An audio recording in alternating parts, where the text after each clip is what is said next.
Good day, ladies and gentlemen. Welcome to my show. So today we are going to be looking at socialization, which is which is a topic which you are all familiar with.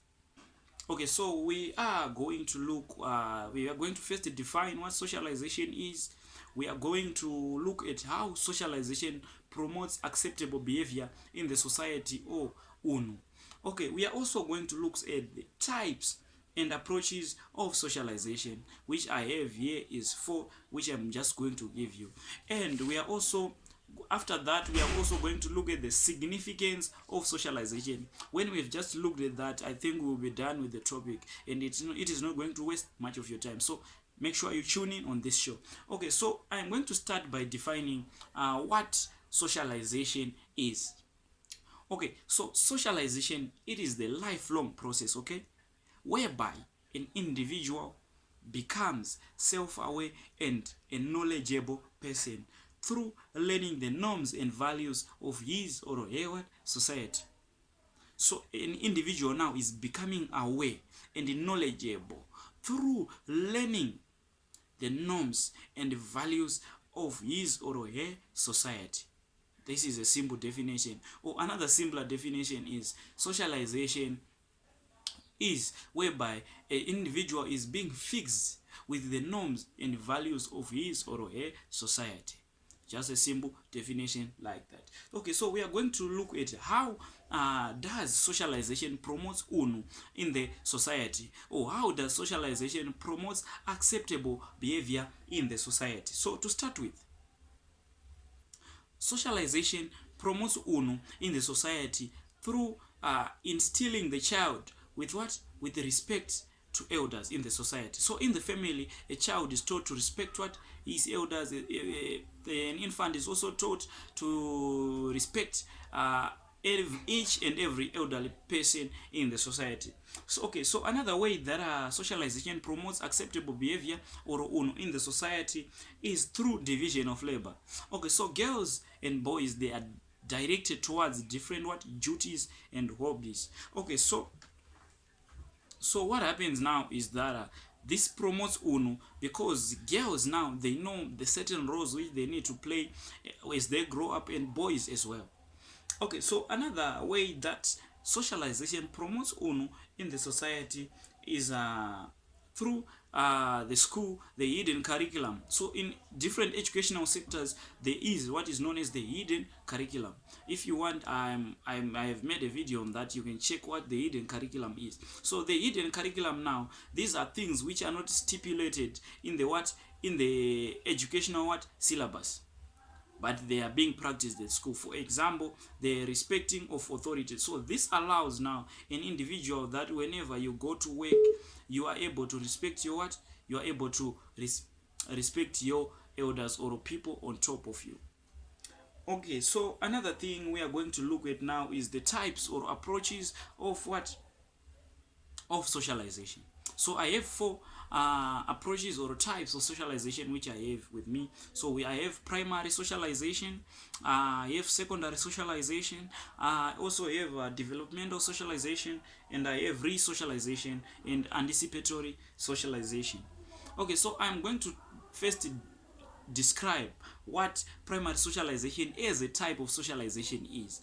So primary socialization is a type of socialization.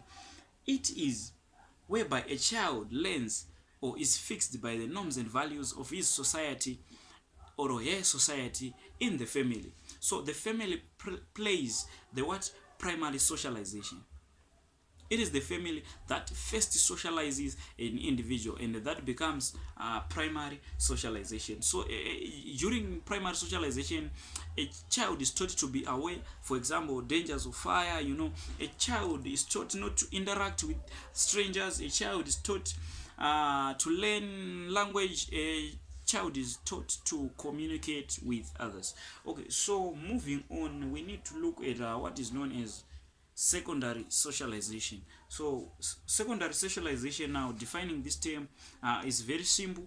So it is whereby now an individual starts to interact more with other institution other than family. So now an individual on secondary socialization is no longer being socialized by the family, is now being socialized by other institutions like peers, now being socialized by the school, by religion, all sort of agents of socialization, besides family.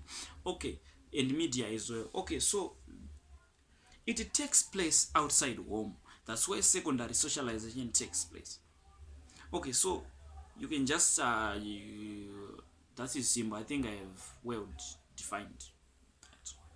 Sorobata Mosael. Okay, so we move on. We talk about developmental socialization. So we need to look at what developmental socialization is. So it is the process now. Developmental socialization is a type of socialization. It is the process now of learning behavior in a social institution or developing social skills. So in similar terms, developmental socialization, it is the developing whereby an individual chooses to develop his or her social skills, and it teaches people to take on new duties.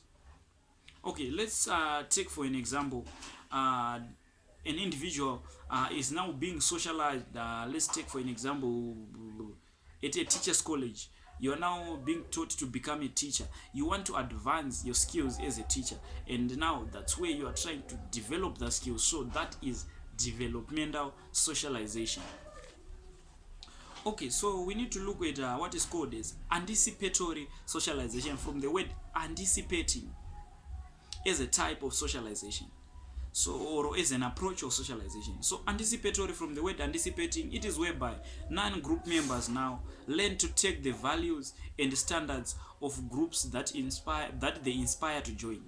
So you are learning to take roles, or you are learning the norms and values of a certain group that you wish or you want to join. Let's take for an example, I am a Shona and I want to join the Ndebele. So I have to learn what their norms and values. So that learning that norms and values of the Ndebele people, because I want to join them, becomes anticipatory socialization. Is okay. So we are done with anticipatory socialization as a type or as an approach of socialization. We now need to look at what is called re-socialization.